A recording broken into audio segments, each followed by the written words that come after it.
হাজার হাজার কোটি টাকা নতুন করে হাসিনার সাথে মিটিং করেছে।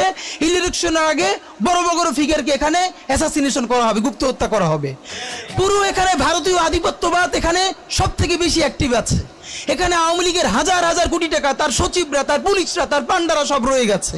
এই বাংলার জমিনে আবার যখন আগ্রাসন নেমে আসবে, তখন আবার শত শত হাজার হাজার আব্রার বুক পেতে দাঁড়াবে।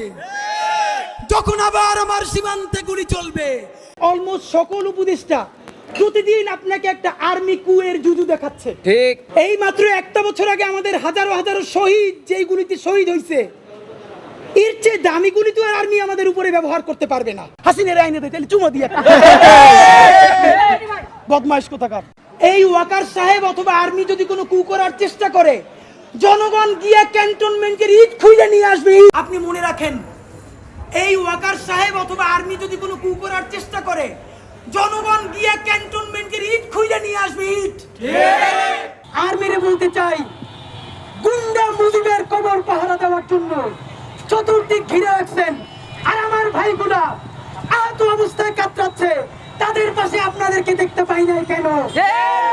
হাসিনা মোবাইল দিছে, হাসিনা পদ্মা সেতু দিছে। সচিবালয় থেকে বিশ্রাময়, রাষ্ট্রের সর্বত্রই এখন ঋতুস্রাব চলছে। ৭১ মুক্তিযুদ্ধের মতো যেরকম আওয়ামী লীগ মুক্তিযুদ্ধের ডাক দিয়ে সব গিয়ে কলকাতা হোটেলে রইছে, আর এখানকার কৃষক শ্রমিক জনতা মুক্তিযুদ্ধ করছে, দেশ স্বাধীন হয়েছে, তারা এসে বলে মুক্তিযুদ্ধের মালিক আমরা। জামাতের কাদের মোল্লা সাহেবের যখন ফাঁসি হয়েছে, তখনও জামাত ইসলাম বাংলাদেশে নিষিদ্ধ সংগঠন না, এবং জামাত ইসলামের পত্রিকা সংগ্রাম পত্রিকা, সেই সংগ্রাম পত্রিকা রিপোর্ট করে লিখেছিল আব্দুল কাদের মোল্লার আগে শহীদ। আমাদেরকে গুলি করার আগ পর্যন্ত কোনো কিছুটা আমাদের গায়ে লাগে না। যতক্ষণ না পর্যন্ত বুকে বা মাথায় গুলি চলবে, ততক্ষণ পর্যন্ত আমরা কোনো স্ট্রাগল মনে করি না, এবং এক্সট্রা কোনো সিকিউরিটি লাগবে না।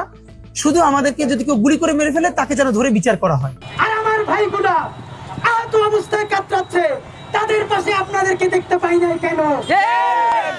আর্মির ম্যাজিস্ট্রেসি থাকা অবস্থায় একটা শান্তিপূর্ণ সমাবেশে অনেকেই তারে বলে যে তার মৃত্যু কামনা করি। আমরা একদম মনে প্রাণে বলি, আমরা হাসিনার এত দ্রুত মৃত্যু চাই না।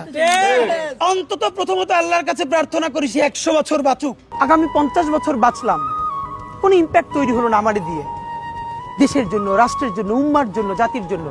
কিন্তু আমি ধরেন 5 বছর বাঁচলাম, সেটার মধ্য দিয়ে যদি আগামী 50 বছরের ইম্প্যাক্ট তৈরি হয়, তাহলে অনেকদিন বেঁচে থাকায় কি সাফল্যের বলেন?